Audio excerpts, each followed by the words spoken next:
So hello guys and welcome back to the channel. This is Shubham from College of Medicine and JNM Hospital. So ये video regarding organic chemistry, the slight toughest part कह सकता हूँ मैं chemistry का. तो इससे deal कैसे करना है तो मैं तुम्हें इसके 3 स्टेप बताता हूँ, ठीक है, जो मैंने फॉलो किया था एंड जो मेरे आकाश के टीचर्स ने रिकमेंड किया था. तो सबसे पहली चीज़ कि तुम्हें बेस कहाँ से बनाना है, लाइक कौन सी बुक्स को फॉलो करना है. So if you are NEET aspirant तो तुम्हारे लिए एनसीईआरटी ही इनफ है. एनसीईआरटी के बाहर तुम लोग कुछ एक्स्ट्रा बुक्स मत लेने जाना. एमएस चौहान ले लिया या फिर कुछ एक्स्ट्रा और कोई बुक्स खरीद लिया, वहाँ से हमें मतलब तीर मारना है, एकदम ऑर्गेनिक केमिस्ट्री में आग लगाना है. नहीं, वैसा मत करना बिल्कुल भी. तुम लोग इजी जाओ, सिर्फ एनसीईआरटी. एंड अभी देखो, अभी अगर किसी कोई अगर स्टार्ट कर रहा है, जस्ट स्टार्ट कर रहा है ऑर्गेनिक केमिस्ट्री, तो you skip the nomenclature part, क्योंकि वहाँ से क्वेश्चन आएगा भी तो ईजी आता है, जो कि तुम इजीली कर लोगे. मेन होता है तुम्हारा रिएक्शन मैकेनिज्म, SN2 SN1 इन सब में ज़्यादा फोकस रहता है. एंड जो तुम्हारे कन्वर्जन्स होते हैं उन्हीं में ज़्यादा फोकस रहता है, नहीं पे, राइट. तो उस पर ज़्यादा फोकस करने में, तो उसके लिए वो एनसीईआरटी से क्लियर हो जाएगा तुम्हारा. And there are videos, like तुम अलग पांडे सर के वीडियोस देख सकते हो ऑर्गेनिक केमिस्ट्री में, वो भी हेल्प कर देगा. एंड ऑल्सो ज्योमेट्रिकल आइसोमर्स वगैरह, तो इनके लिए तो तुम्हारे पास कोचिंग मॉड्यूल्स है, ठीक है. तो कोचिंग मॉड्यूल्स में तुम इन्हें चेकआउट कर सकते हो. सो मेन पार्ट है एनसीईआरटी को तुम्हें थोरोली पढ़ना है, ठीक है. हर चीज़ वहाँ इंपॉर्टेंट है, उन्हें चेकआउट करना है. जैसे कि तुम्हारा जो क्लास 12 में एनसीईआरटी पार्ट 2 है, वहाँ पे क्वेश्चंस दे रखे हैं बैक एक्सरसाइज में, उसे सॉल्व करो. एनसीईआरटी एग्जाम्पलर है, उन्हें सॉल्व करो. तो मेनली देखो, तुम खुद देख रहे हो कि जब से एनटी आया है तब से like most of the question organic chemistry के तुम्हारे एनसीईआरटी से ही पिक्ड है, एकदम एग्जैक्टली पिक्ड है, राइट. तो तुम एनसीईआरटी में अभी ज्यादा फोकस करो. लाइक ऑर्गेनिक के लिए एनसीईआरटी को बायो की तरह पढ़ो, कि मतलब बायो में जैसे दे रखा है वैसे ही मुझे पढ़ना है, right. And next second part है, पहले कॉन्सेप्ट क्लियर करो कि मैकेनिज्म हो कैसे रहा है. ये नहीं मतलब रट लिया और फिर मैकेनिज्म कर दिया, उड़ा दिया बस मैकेनिज्म का, ऐसे मतलब समझ आ गया फिर ओके. तो मैं एक बार तुम्हें इलेक्ट्रोफिलिक एंड न्यूक्लियोफिलिक रिएक्शन दिखाता हूँ, ठीक है, सॉल्व मतलब करके कि इनका कॉन्सेप्ट कैसे, तो तुम्हें समझ आएगा कि फिर नेक्स्ट अगर मैं कोई भी कॉन्सेप्ट ऑर्गेनिक केमिस्ट्री का पढ़ूंगा तो मुझे पढ़ना कैसे. तो इस वीडियो को प्लीज चेकआउट करो, ठीक है, स्किप मत कर देना, जल्दी जल्दी देखते हैं, एक बार अच्छे से देखो, तुम्हें समझ आएगा, ठीक है. सो यहाँ पे मैं तुम्हें एक बार समझाता हूँ, ठीक है, समझने का इसे ट्राई करना. And sorry for this, next video से पक्का व्हाइट बोर्ड में ही करूँगा मैं. सो अगर फॉर एग्जाम्पल तुम्हारे पास ये, ठीक है, मैं अभी इलेक्ट्रोफिलिक रिएक्शन का समझा रहा हूँ तुम्हें. तो अब तुम्हारे पास 2 ऑप्शन है, जो भी है, लाइक या तो इसमें इलेक्ट्रोफाइल अटैक करेगा या इसमें न्यूक्लियोफाइल अटैक करेगा, ठीक है. सो अब तुम्हें पता करना है कि कौन सा पहले अटैक करेगा, ठीक है. अब तुम्हें पता चलेगा भी कैसे कि ये इलेक्ट्रोफिलिक रिएक्शन है या न्यूक्लियोफिलिक. ये न्यूक्लियोफिलिक भी तो हो सकता था, न्यूक्लियोफिलिक क्यों नहीं हुआ, लाइक इलेक्ट्रोफिलिक ही क्यों हुआ. सबसे इजी चीज़ है, इलेक्ट्रोफिलिक और न्यूक्लियोफिलिक में अगर तुम्हें डिफरेंशिएट करना है ना, जिस पे तुम अटैक करा रहे हो उसका देखना, दोनों जो एटम होंगे वो सेम इलेक्ट्रोनेगेटिविटी के होंगे. इलेक्ट्रोफिलिक रिएक्शन में बोथ द एटम्स, ठीक है, डबल बॉन्ड जो होगा बिटवीन सेम इलेक्ट्रोनेगेटिव एटम होगा. तो ये दोनों कार्बन कार्बन है, double bond between same electronegative atom, ठीक है. सो इलेक्ट्रोफिलिक रिएक्शन में क्या है, डबल बॉन्ड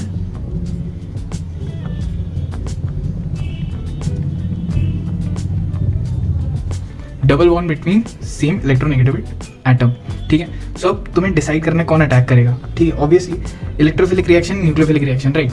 अब तुम कहोगे कि अगर मैं यहाँ पे न्यूक्लियोफाइल पहले अटैक करा दूँ तो, ठीक है. अब न्यूक्लियोफाइल यहाँ पे पहले अटैक करेगा या नहीं करेगा वो तुम्हें खुद सोचना है. देखो यहाँ डबल बॉन्ड है, राइट. अब एक चीज़ हमें पता है तुम्हारे केमिकल बॉन्डिंग से कि डबल बॉन्ड में इलेक्ट्रॉन डेंसिटी बहुत ज़्यादा हाई होती है, ठीक है, इलेक्ट्रॉन डेंसिटी बहुत ज़्यादा हाई होती है. एंड न्यूक्लियोफाइल में तो पहले से इलेक्ट्रॉन है, ऑब्वियसली है. सो अगर न्यूक्लियोफाइल इसे अप्रोच करने की कोशिश कर रहा है कि यार मैं तेरे साथ बॉन्ड बनाऊं, तो यहाँ पे जो इलेक्ट्रॉन डेंसिटी है और इसके पास जो इलेक्ट्रॉन एक दूसरे को रिपेल करेंगे, ऑब्वियसली मतलब सेम चार्जेस एक दूसरे को रिपेल करेंगे, तो ये मना कर देगा ये कंपाउंड कि नहीं, मुझे तेरे साथ रिएक्शन करना ही नहीं.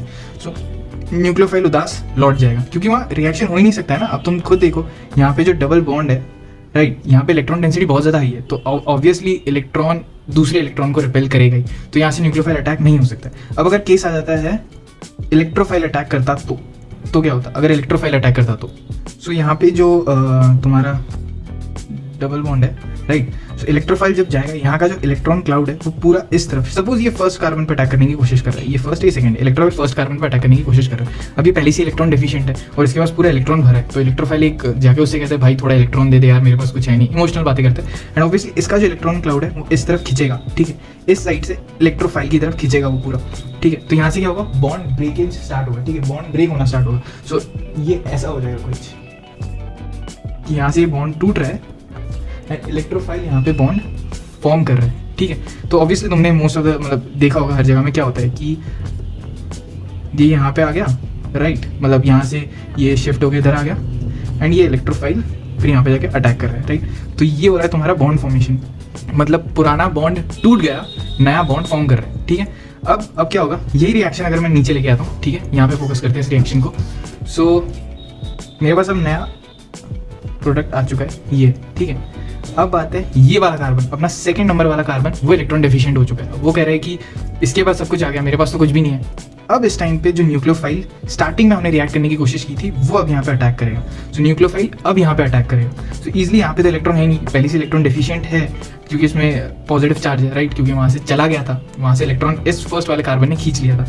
तो सेकंड कार्बन में अब जाके ये न्यूक्लियोफाइल इजीली अटैक करेगा and then you will get your final product, that is, so this will be your final product, ठीक है। मैंने एक ही जगह पे रख दिया, सॉरी थोड़ा डिस्टॉर्टेड हो गया, बट ये होगा तुम्हारा फाइनल प्रोडक्ट। तो तुम्हें अब समझ आ गया होगा कि अगर तुम्हें इलेक्ट्रोफिलिक रिएक्शन कोई बोलता है तो तुम्हें समझ जाना चाहिए कि पहले तो double bond between the same electronegative atom होना ही चाहिए, तब जाके मैं इलेक्ट्रोफिलिक रिएक्शन से मैंने प्रोसीड करूंगा। इलेक्ट्रोफाइल पहले फिर वहाँ पे अटैक करेगा रादर देन न्यूक्लियोफाइल। कोई होते हैं रिएजेंट जहाँ पे मतलब इलेक्ट्रोफाइल न्यूक्लियोफाइल दोनों प्रेजेंट हो। अब तो तुम उन चीज़ों में कंफ्यूज हो जाते हो कि लाइक इलेक्ट्रोफाइल पहले अटैक कर रहा हूँ या न्यूक्लियोफाइल। सो अब से तुम्हें पता चल जाएगा इजीली कि अगर double bond between same electronegative atom है तो वहाँ पे सबसे पहले इलेक्ट्रोफाइल ही अटैक करेगा, ठीक है।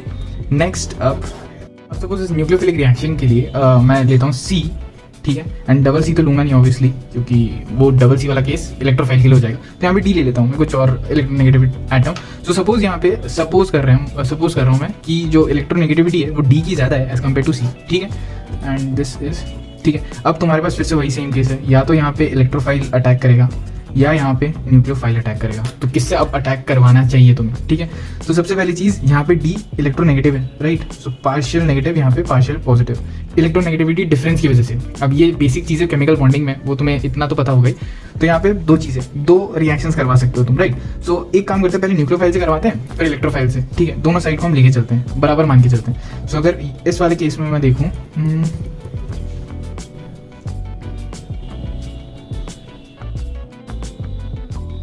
यहाँ डबल बॉन्ड कैरेक्टर, अब न्यूक्लियोफाइल किस साइड जाएगा, जहाँ पे इलेक्ट्रॉन डेफिशिएंसी है। यहाँ पे इलेक्ट्रॉन डेफिशिएंसी क्योंकि इसमें डेल्टा पॉजिटिव चार्ज है एंड यहाँ तो इलेक्ट्रॉन मतलब इलेक्ट्रॉन भरा पड़ा है, तो यहाँ पे क्यों फालतू में रिपल्शन खाने जाएगा। सपोज न्यूक्लियोफाइल यहाँ पे जाके अटैक करता है और ये जो तुम्हारा डबल बॉन्ड है वो इस साइड शिफ्ट करता है, राइट, ठीक है। तो ये आ गया हमारा न्यूक्लियोफाइल डी के ऊपर नेगेटिव चार्ज, ठीक है। नेक्स्ट सिनेरियो इसका भी देख लेते हैं, साइड बाय साइड इसको भी लेके चलते हैं अपन, ठीक है। सो C डबल बॉन्ड D, ये नेगेटिव ये पॉजिटिव और यहाँ पे इलेक्ट्रोफाइल, ठीक है। सो इलेक्ट्रोफाइल ने ऑब्वियसली किसको अटैक करेगा, ये नेगेटिव इलेक्ट्रॉन पॉजिटिव की तरह जाता है, ठीक है। तो इसको कहेगा कि इलेक्ट्रॉन को मेरे पास आ जा तू, ठीक है, मेरे पास बहुत सारे इलेक्ट्रॉन है, जितना चाहिए तू ले, ठीक है, खुश रहे, ठीक है। तो यहाँ पे C फिर इलेक्ट्रॉन डेफिशिएंट हो जाएगा, तो C गया भाड़ में, आई मीन C भाड़ में नहीं, मतलब पॉजिटिव हो गया यहाँ पे, ठीक है। एंड देन फिर यहाँ पे इस रिएक्शन में ऑब्वियसली इलेक्ट्रोफाइल अटैक करेगा, न्यूक्लियोफाइल तो अटैक कर चुका है और इस रिएक्शन में अब न्यूक्लियोफाइल अटैक करेगा, ठीक है। तो इलेक्ट्रोफाइल कहाँ नेगेटिव है, इलेक्ट्रोफाइल पर अटैक, न्यूक्लियोफाइल वहाँ पे पॉजिटिव है, सो गया पॉजिटिव साइड में अटैक करने। सो फाइनल प्रोडक्ट तुम्हारा हो जा रहा है न्यूक्लियोफाइल, ठीक है, एंड यहाँ पे तुम्हारा फाइनल प्रोडक्ट हो जा रहा है C न्यूक्लियोफाइल D, ठीक है।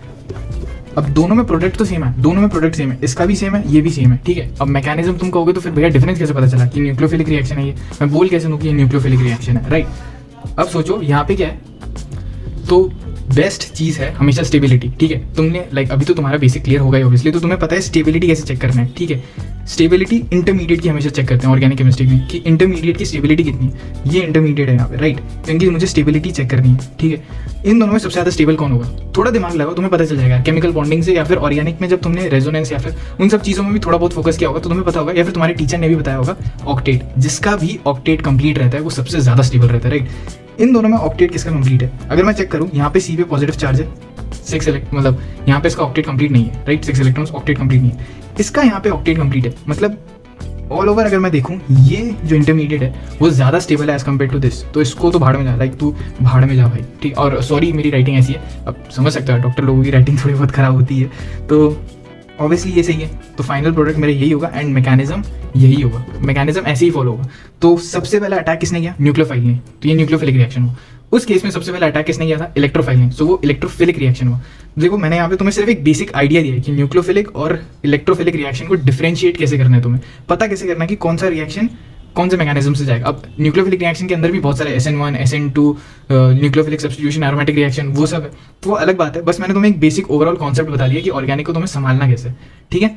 सो आई होप तुम्हें यहाँ से थोड़ा बहुत आइडिया लग गया होगा कि ऑर्गेनिक केमिस्ट्री के रिएक्शंस मुझे प्रोसीड कैसे करने हैं, ठीक है, रादर दैन कि लाइक कुछ भी रट के कर देना।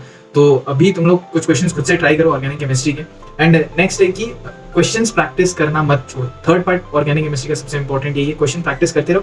क्वेश्चंस खत्म भी हो जाते तो नेट से ढूंढो, ऑनलाइन ढूंढो, जहां भी मिले सिर्फ क्वेश्चंस प्रैक्टिस करते जाओ एंड कॉन्सेप्ट्स को हल्के में मत लेना, ठीक है। सो आज के लिए सिर्फ इतना ही। तो आई होप थोड़ा बहुत तुम्हें हेल्प हुआ होगा इस वीडियो से, अगर हुआ है तो लाइक एंड सब्सक्राइब करना मत भूलना। एंड इस वीडियो का क्वेश्चन है ऑर्गेनिक केमिस्ट्री रिलेटेड ही दे रहा हूँ मैं, ठीक है। अभी कहाँ पे लिखा है, ऑब्वियसली NCERT में लिखा है, तो ढूंढना तुम लोग। तो एक क्वेश्चन है strongest organic acid in the world, and second है कि the world wide production of phenol is from. So इन दोनों क्वेश्चंस का आंसर तुम लोग कमेंट सेक्शन में बताना। तो मिलते हैं नेक्स्ट वीडियो में, तब तक के लिए टाटा।